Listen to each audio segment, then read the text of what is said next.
오늘 우리에게 주신 하나님 말씀 사무엘상 28장 4절에서 8절까지 30장 3절에서 8절까지 말씀입니다. 제가 봉독해 드리겠습니다.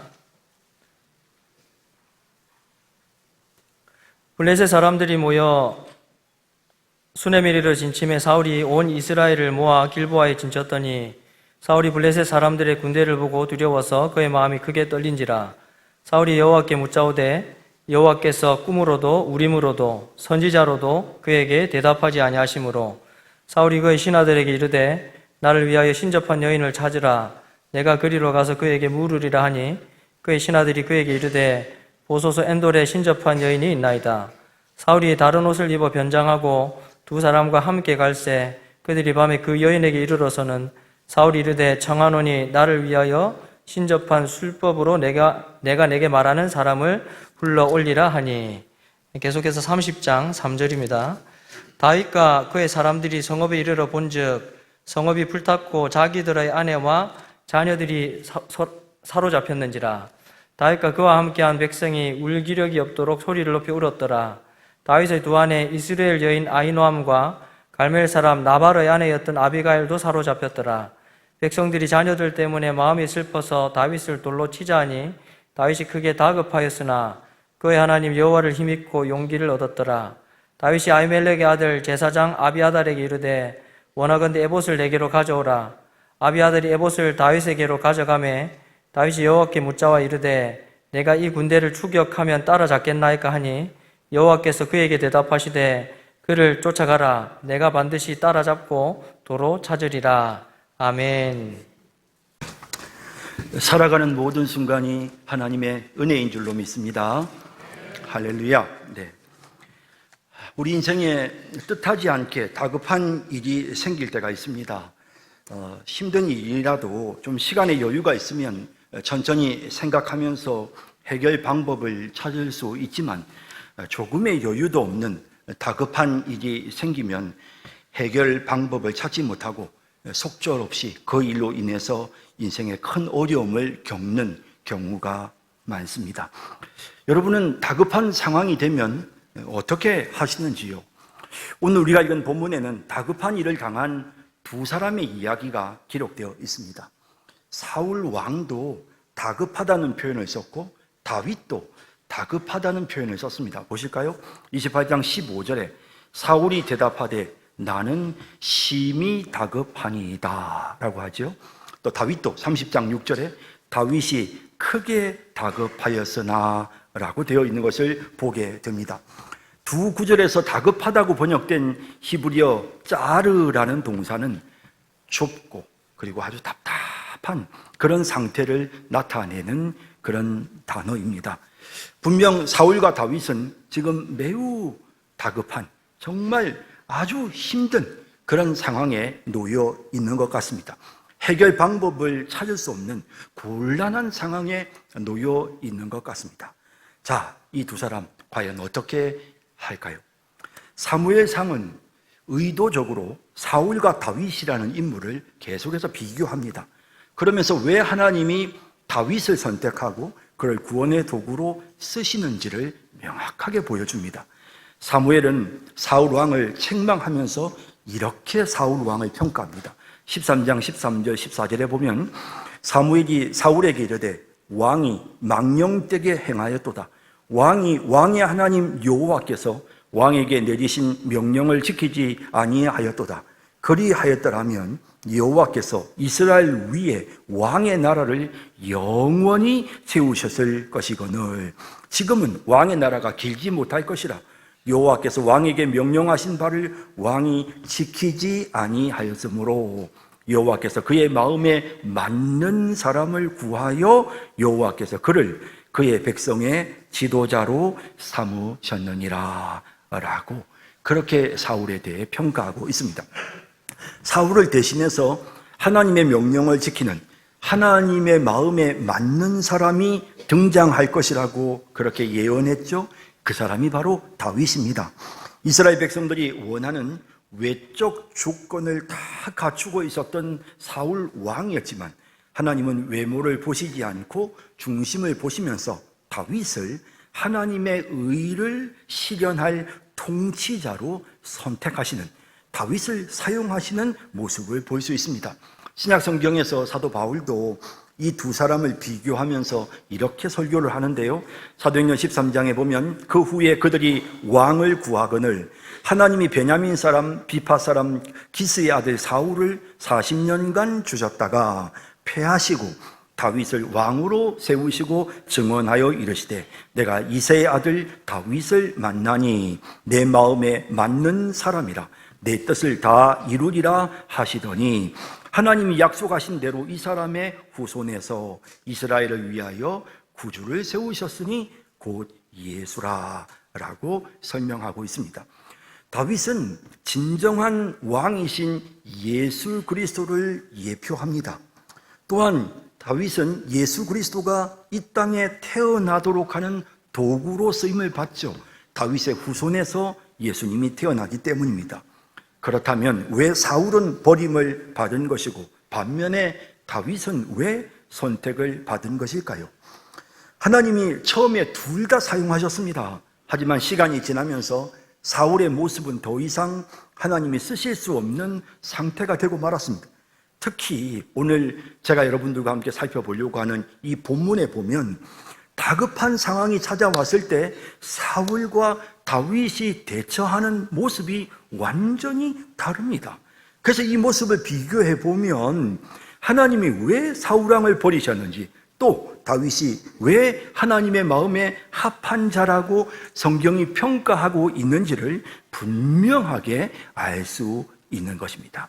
이제 한번 난처한 다급한 상황에서 어떻게 두 사람이 대처하는지를 보십시다. 먼저 사울 왕입니다. 사울 왕이 다급해진 이유를 사울이 사무엘에게 이렇게 설명합니다. 28장 15절에 보면 이런 내용이 나옵니다. 사울이 대답하되 나는 심히 다급하니이다 라고 표현하고 있습니다. 자, 심히 다급하다고 합니다. 왜요?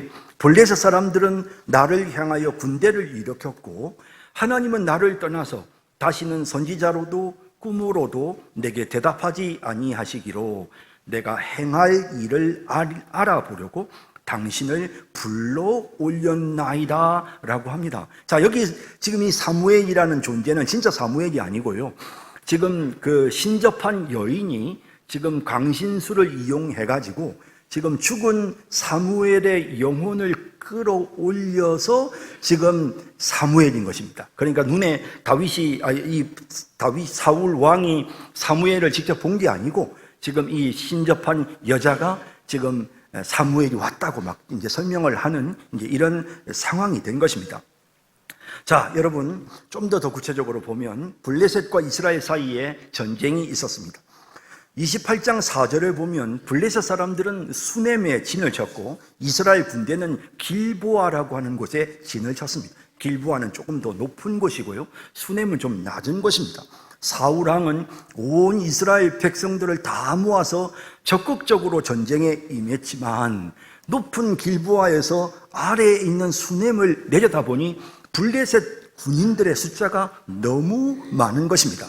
그래서 사울의 마음속에 두려움이 밀려오게 됩니다. 28장 5절에 보면 사울이 블레셋 사람들의 군대를 보고 두려워서 그의 마음이 크게 떨렸다라고 되어 있습니다. 여러 차례 전쟁을 해본 경험이 있었지만 사울은 지금 두려움에 사로잡혀서 벌벌 떨고 있습니다. 이 상황에서 사울이 여호와께 물었다고 되어 있습니다. 그러나 그의 물음은 바르지 않았습니다. 그러니 하나님의 응답도 역시 있을 수 없는 것입니다. 그가 출병하기 전에, 전쟁하기 전에 싸워야 할지 말아야 할지를 물었어야 했습니다. 만약에 하나님의 뜻을 물으려고 하면 싸우러 가기 전에 하나님 어떻게 할까요? 전쟁에 나갈까요?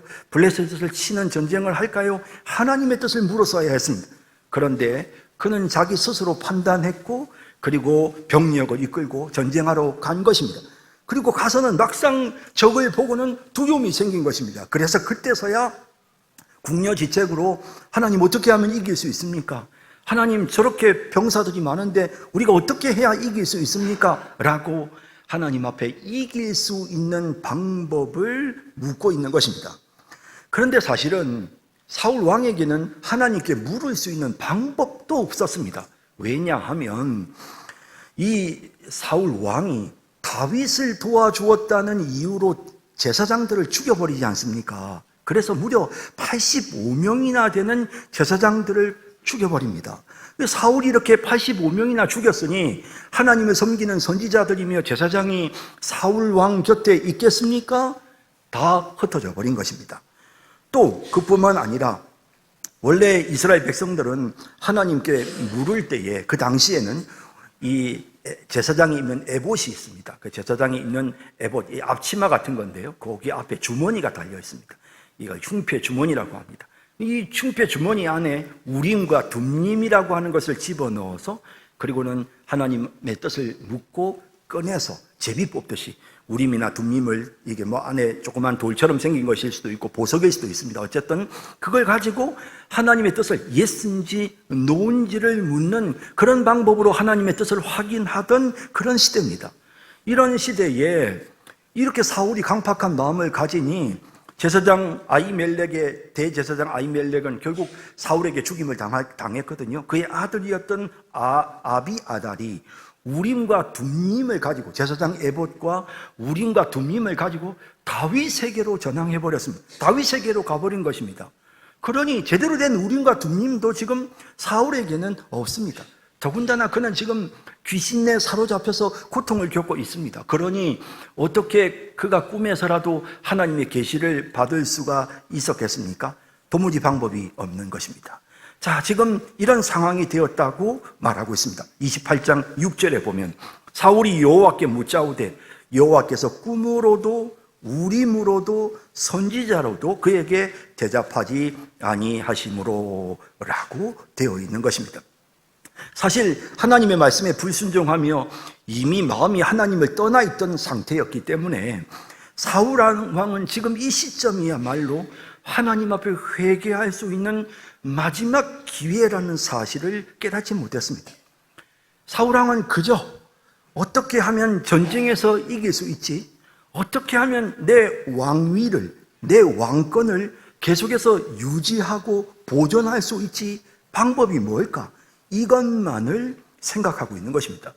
본문을 보면 사울이 하나님께 물었다라는 내용도 나오고 또 그가 하나님의 선지자였던 사무엘을 불러 올리잖아요. 이런 걸 보면 이 사울이 그래도 하나님의 뜻을 알려고 하는 신실한 사람인가 그렇게 우리가 느껴볼 수도 있습니다. 그렇게 느낄 수도 있습니다. 그러나 사실 사울이 알고자 했던 것은 하나님의 뜻이 아니었습니다. 그는 하나님의 뜻은 이 자리에서 사울이 회개하는 거죠. 그런데 그런 것은 그가 관심도 없었습니다. 사울이 알고 싶었던 것은 하나님의 뜻이 아니라 사울이 알고 싶었던 것은 전쟁에서 이기는 방법이었습니다. 자기가 살아남을 수 있는 방법, 자신의 왕권을 유지할 수 있는 방법, 그것을 알고 싶었던 것입니다. 사울 왕은 전쟁의 승리를 통해서 자기를 이 위기에서 구해줄 도깨비 방망이가 필요했습니다. 그래서 사울 왕이 고작 생각해낸 것이 바로 신접한 여인을 찾는 것입니다. 무당집에, 점집을 찾아간 것입니다. 여러분, 어느 시대나 여러분 꼭 기억하십시오. 어느 시대나 하나님의 백성이 절대로 가서는 안 되는 곳이 있습니다. 그곳이 바로 점집입니다. 여러분 꼭 기억하십시오. 하나님의 백성은 절대로 그런 곳에 가서는 안 됩니다. 물론 매춘하는 곳, 이런 곳도 가서는 안 될 곳입니다. 뿐만 아니라 점집은 절대로 가서는 안 되는 곳입니다. 사울 왕은 신접한 여자에게 가서 강신술을 이용해서 죽은 사무엘의 영을 불러 올리라고 합니다. 사울 왕은 죽은 사무엘을 불러 올려서라도 자신이 전쟁에서 이길 수 있는 방법을 알아내겠다는 그 소원밖에는 없었던 것입니다. 여러분, 이게 얼마나 큰 죄인지 모릅니다. 이것이야말로 사울이 하나님께 버림을 받게 되고 그가 죽게 되는 결정적인 이유였다고 역대상 10장 13절 14절에 말하고 있습니다. 사울이 죽은 것은 여호와께 범죄하였기 때문이라. 그가 여호와의 말씀을 지키지 아니하고 또 신접한 자에게 가르치기를 청하고 여호와께 묻지 아니하였으므로 여호와께서 그를 죽이시고 그 나라를 이새의 아들 다윗에게 넘겨주었더라 라고 말씀하고 있는 것입니다. 사울 왕이 하나님께 물은 것 같고 하나님의 사람이었던 사무엘에게 찾아온 것처럼 보이지만 그의 마음은 하나님의 뜻에 대해서는 관심이 없었습니다. 자기가 살 방법, 그것밖에는 그의 관심사항이 없었던 것입니다. 그래서 고작 이렇게 귀신 들린 정말 이 신접한 이 여자를 통해서 죽은 사무엘의 영혼을 끌어올리는 이런 어리석은 행동을 하죠. 그 올라온 영이 진짜 죽었던 사무엘이었을 리도 없습니다. 그냥 속이고 속임을 당하고 있는 것입니다. 사무엘상 28장 20절에 이와 같은 이 상황에서 신접한 여인이 전해주는 절망적인 메시지를 듣고 사울은 쓰러지고 맙니다. 사울이 갑자기 땅에 완전히 엎드러지니 이는 사무엘의 말로 말미암아 심히 두려워하며 또 그의 기력이 다하였으니 이는 그가 하루 밤낮을 음식을 먹지 못하였음이라고 합니다. 염려와 근심 속에서 블레셋을 이길 방법을 찾느라고 제대로 먹지도 못했습니다. 그가 회개하고 금식했다면 그는 살 수 있었습니다. 하지만 결국 그는 그런 방법을 선택하지 않았고 계속해서 살궁리만 찾다가 결국에는 충격에 쓰러지고 말았던 것입니다. 여러분, 만일에 이 상황에서 사울이 신접한 여자를 찾아간 것이 아니라 하나님 앞에 엎드려 회개했다면, 자기의 잘못을 정말 뉘우치고 그렇게 하나님 앞에 금식하며 회개했다면 어떻게 됐을까요? 성경에는 그런 예가 많습니다. 악한 왕이었던 아합이 금식하고 슬퍼하니 하나님께서 용서하십니다. 성경에서 정말 아주 극악무도한 왕, 대표적인 왕으로 알려져 있는 므낫세는 심지어는 이사야 선지자를 톱으로 켜서 죽이는 엄청난 죄를 지었지만 그가 회개하고 기도했을 때 하나님께서 그를 용서하시는 과정이 역대하에 기록되어 있습니다. 만약에 이 순간에라도 사울 왕이 하나님 앞에 꿇어 엎드려서 자신의 잘못을 뉘우쳤다고 한다면 그는 다시 한번 기회를 얻을 수 있었을 것입니다. 하지만 그의 관심은 오직 전쟁에서 이기는 것밖에는 없었던 것입니다. 결국 위기를 벗어날 방법만 찾다가 그는 좌절하고 쓰러지는 모습을 보여주게 되는 것입니다. 자, 그렇다면 다윗은 어떻게 대처했는지를 보실까요? 다윗은 계속되는 사울의 핍박을 피해 블레셋으로 망명했습니다. 이것은 다윗의 일생에 정말 큰 오점이라고 할 수 있습니다. 물론 그 일로 인해 사울 왕의 핍박은 중단되었지만 이제 블레셋 왕의 수하에 들어갔으니 블레셋 왕에게 충성할 수밖에 없는 상황이 됐습니다. 그러다가 이제 이 블레셋 왕이 이스라엘을 치는 전쟁을 하겠다고 합니다. 그러면서 다윗 보고 부하들을 데리고 전쟁에 참전해서 블레셋 편에 서서 이스라엘을 공격하라고 합니다. 자, 여러분 어떻게 해야 됩니까? 여러분 참전할 수밖에 없습니다. 왜냐하면 블레셋 왕에게 지금 이렇게 와서 완전히 망명을 해왔으니 할 수 없는 거죠. 자, 이제 앞으로 이스라엘의 왕이 되도록 하시려고 하나님이 세우신 다윗이 지금 자신의 백성들을 치는 전투에 참여해야 되는 상황이 됐을 때 하나님께서 개입을 하셨습니다. 그래가지고는 이 블레셋의 신하들이 들고 일어납니다. 그러면서 블레셋 왕에게 항의를 하죠. 저 사람은 어떻게 믿고 전쟁터에 데리고 갑니까? 만일에 전쟁터 한가운데서 갑자기 이스라엘 편이라도 들면 우리가 어떻게 합니까? 라고 막 그냥 주장을 하면서 그래서 전쟁터에서 떠밀려서 다시 집으로 돌아오게 됩니다. 자, 이것도 역시 하나님의 은혜로 된 거죠. 그렇게 3일 만에 다윗이 자기 부하들 600명을 데리고 집으로 돌아왔습니다. 그 집이라고 하는 곳은 블레셋 왕이 다윗과 그의 부하들을 위해서 살 수 있도록 시글락이라는 성을 줬거든요. 그 성회를 돌아와 보니 그 사이에 아말렉의 도적대들이 들이닥쳐가지고 성을 완전히 다 불태우고 함락하고 성에 있는 모든 물건들을 다 빼앗고, 그리고 정말 이 600명의 소중한 가족들, 그들의 부인들과 그들의 자녀들까지, 부모들까지 남녀노소를 막론하고 하나도 남기지 않고 다 끌고 가버렸습니다. 여러분, 얼마나 지금 이 상황이 참담합니까? 물론 다윗도 피해자죠. 왜냐하면 다윗의 가족들도 끌려갔으니까요. 그런데 지금 이 상황에서 그냥 계속해서 소리를 높이면서 웁니다. 가족을 잃어버리고 얼마나 속이 탔겠습니까? 여러분, 한번 그 상황을 한번 생각해 보십시오. 막 울고 또 울다가 갑자기 이 모든 게 다윗 때문이라는 생각이 든 겁니다. 부하들의 입장에서는 다윗이 잘못한 거죠. 왜? 뭐 하려고 블레셋 왕에게 가서 아부하고 블레셋 왕을 돕답시고 전쟁에 참여해가지고 그 바람에 지금 이 시글락성을 비워두어서 이 꼴이 되었으니 당연히 그 마음속에 다윗에 대한 분노가 생겼어요. 다윗을 죽이려고 돌을 들었다라고 성경에 기록하고 있는 것입니다. 보십시다. 30장 3절 이하에 다윗과 그의 사람들이 성읍에 이르러 본즉 성읍이 불탔고 자기들의 아내와 자녀들이 사로잡혔는지라 다윗과 그와 함께한 백성이 울 기력이 없도록 소리를 높여 울었더라. 다윗의 두 아내 이스라엘 여인 아히노암과 갈멜 사람 나발의 아내였던 아비가일도 사로잡혔더라. 백성들이 자녀들 때문에 마음이 슬퍼서 다윗을 돌로 치자 하니. 여러분, 어떻습니까? 다급한 상황이죠. 생각해보면 사울 왕보다 다윗이 지금 더 훨씬 다급해 보입니다.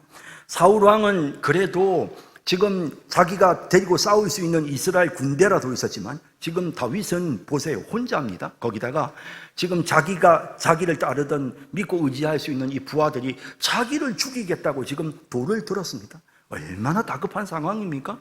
가족들은 지금 아말렉 도적대들에게 끌려갔습니다. 지금 3일 동안이나 끌려서 어디로 갔는지 찾을 방법도 없습니다. 이제 자식들이 죽고 아내가 죽고 이런 일들을, 이 참담한 일을 생각할 때 진짜 다윗은 다급한 상황에 놓여 있었던 것입니다. 여러분, 사울에게는 사실 그래도 아직 잃은 게 없지만 다윗은 모든 걸 다 잃어버렸습니다. 자, 이런 다급한 상황에서 오늘 우리가 읽은 본문에는요, 다윗이 오히려 강해졌다, 용기를 얻었다라고 되어 있습니다. 이 용기를 얻었다는 이 말의 히브리어의 뜻이 뭐냐면 스스로 강해졌다, 견고해졌다, 더 탄탄해졌다. 사울은 쓰러졌는데 다윗은 오히려 용기를 얻었다라고 되어 있습니다. 자, 어떻게 그렇게 될 수 있었을까요? 이유가 본문에 나옵니다. 30장 6절 다시 보겠습니다. 백성들이 자녀들 때문에 마음이 슬퍼서 다윗을 돌로 치자 하니 다윗이 크게 다급하였으나, 여기까지는 사울과 비슷합니다. 그런데 그가 어떻게 하는지 보십시오. 그의 하나님 여호와를 힘입고 용기를 얻었더라라고 되어 있습니다. 다윗은 스스로 강해졌습니다. 그런데 강해지게 된 이유가 뭐냐면 그의 하나님 여호와를 힘입었기 때문이다. 그의 하나님, 다윗은 하나님을 자기 하나님이라고 생각했습니다. 자기 하나님 여호와를 힘입었다라고 그렇게 묘사하고 있습니다.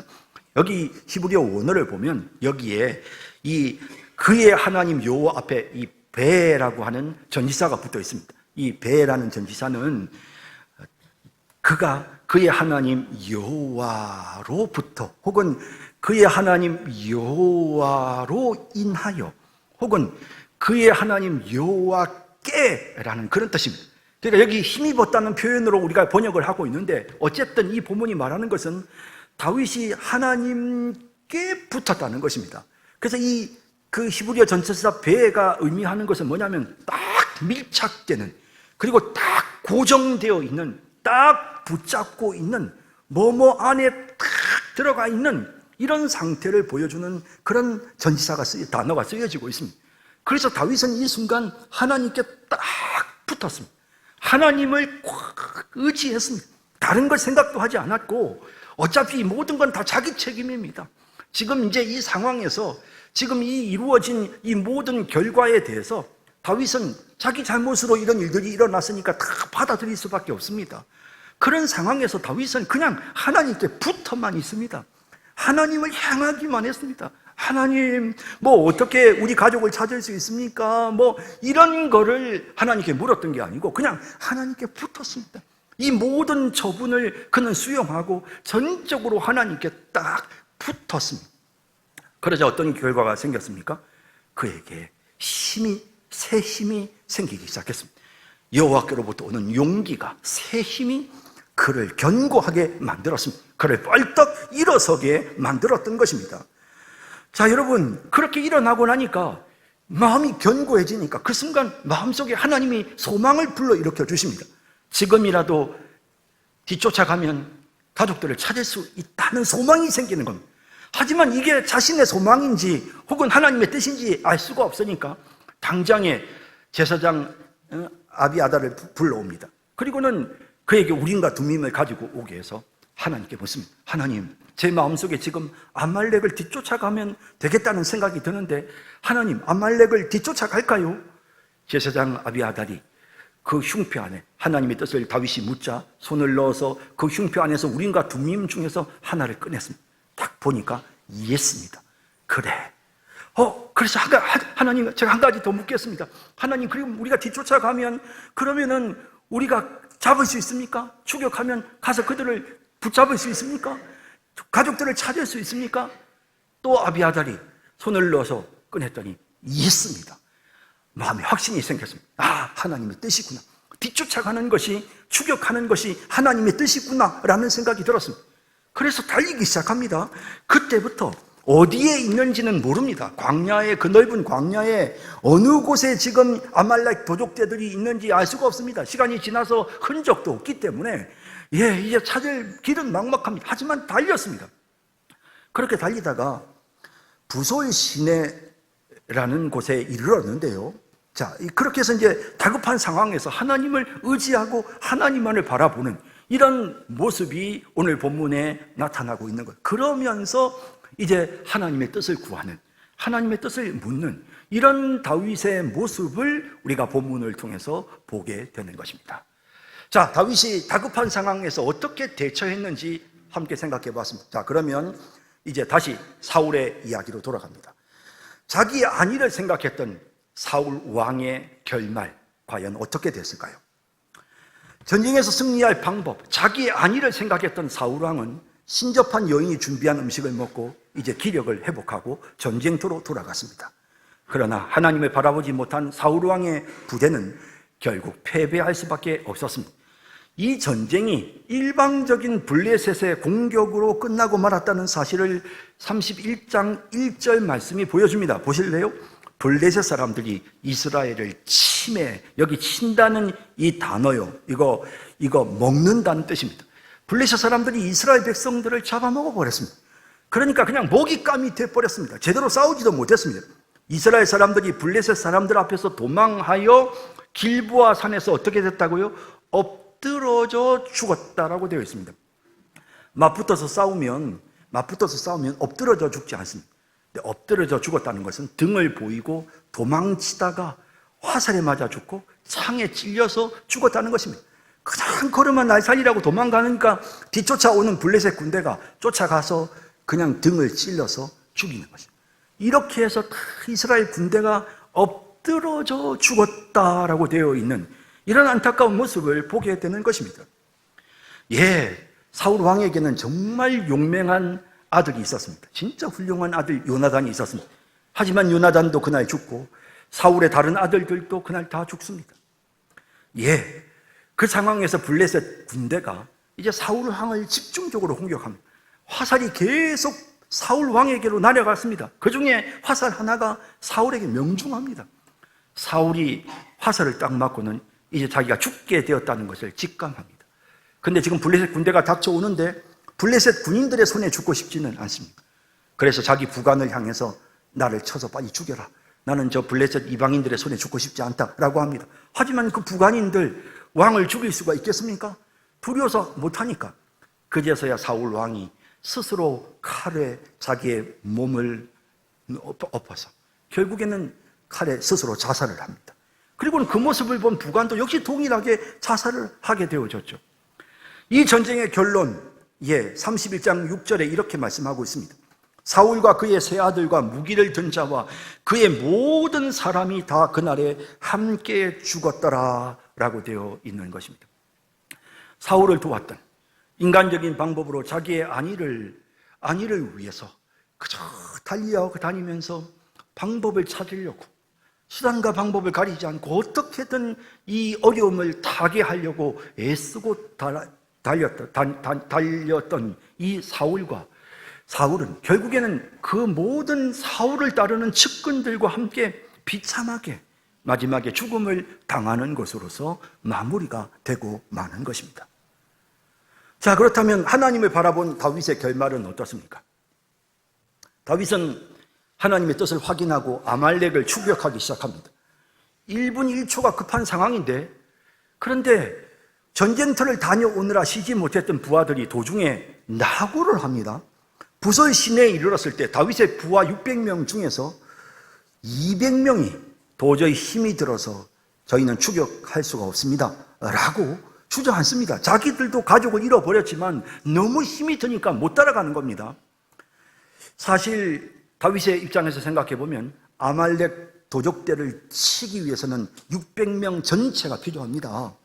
그런데 여기에서 지금 200명이 빠지면 3분의 2밖에 전력이 줄어드는 겁니다. 전력이 줄어들면 아무래도 전쟁을 수행하는 데 어려움이 있지 않겠습니까? 그러니 다윗의 입장에서는 닥달을 해서라도 데리고 가야 될 것 같은데 다윗이 그 200명을 그냥 쉬게 합니다. 왜 그랬을까요? 다윗은 알았습니다.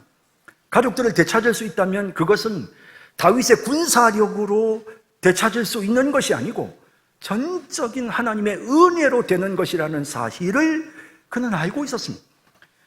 가족들을 되찾고 아말렉 군대를 물리칠 수 있다면 이것은 하나님의 은혜로 되는 거지 우리 군사력으로 되는 게 아니라는 걸 알았습니다. 그래서 그는 그 200명을 향해서 그냥 부설 시내에 쉬라고 합니다. 400명을 데리고 갑니다. 가다가 보니 어떤 한 사람이 길거리에 쓰러져 죽어가고 있습니다. 가만히 보니까 먹지도 못하고 마시지도 못하고 죽어가고 있습니다.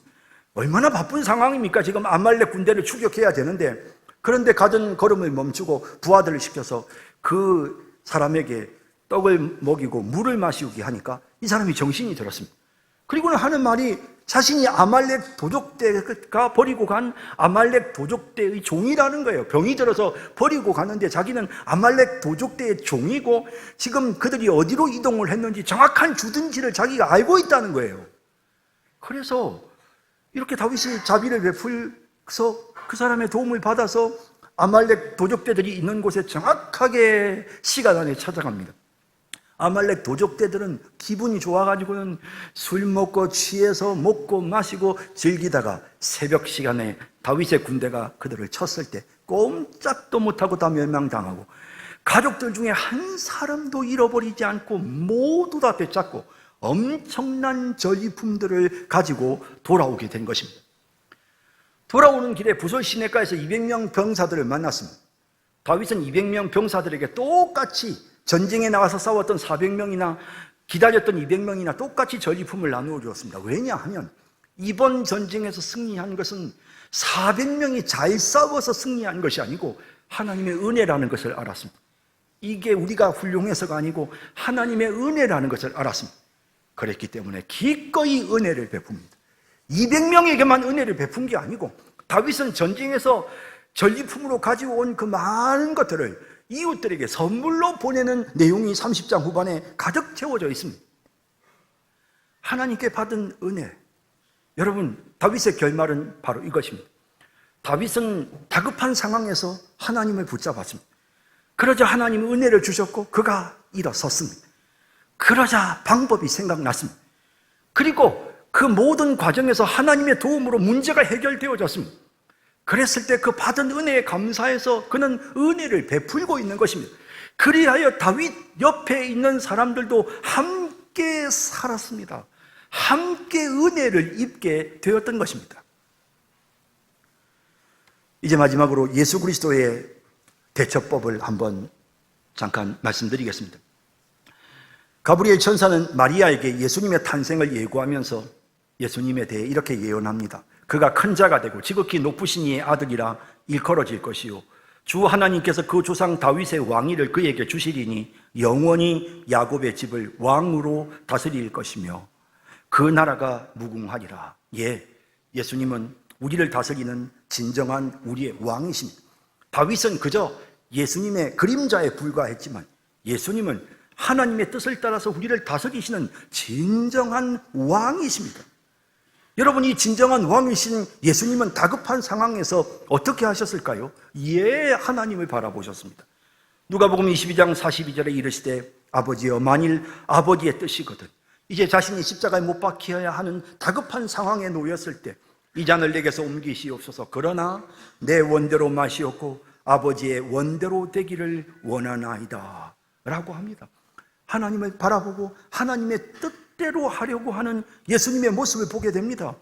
다윗의 부하들은 다윗을 향해 돌을 던지지는 않았지만 사람들은 예수님을 향해 조롱하고 침뱉고 채찍질하고 십자가에 못 박아 죽여버렸습니다. 다윗은 잘못이 있었지만 예수님은 잘못도 없었습니다. 예수님은 그 순간, 그 다급한 순간 자신을 공격하는 무리를 용서하셨습니다.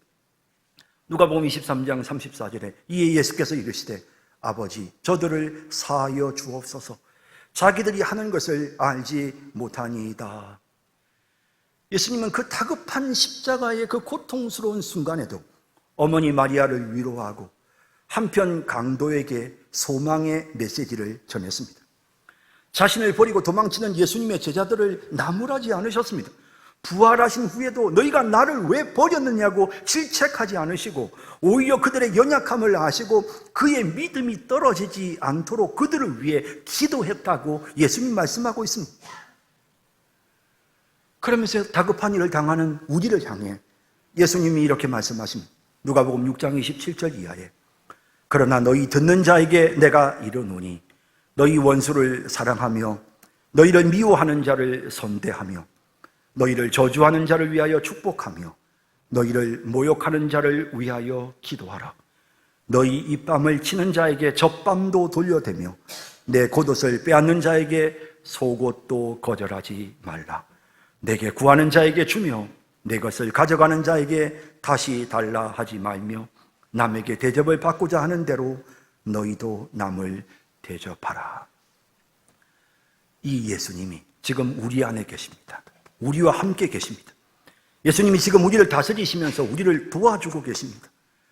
우리 주님의 도움을 받아서 다급한 상황이 되었을 때 예수님처럼 하나님 바라보고 하나님의 뜻에 순종하고 이웃에게 사랑을 베푸는 삶을 살아가는 우리 모든 성도님들이 다 되시기를 주님의 이름으로 축복합니다.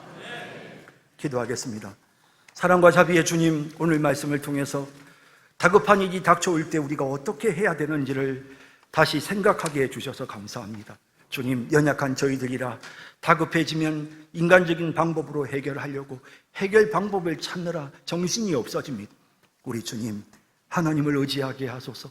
하나님을 바라보게 하소서. 하나님이 주시는 새 힘을 얻게 하소서. 하나님의 뜻을 따라 행하게 하소서. 그리고 어떤 다급한 상황에서도 이웃을 돌보고 다른 사람들에게 사랑을 베풀 수 있는 그런 저희들의 모습이 되게 하여 주옵소서. 예수님의 이름으로 기도드립니다. 아멘.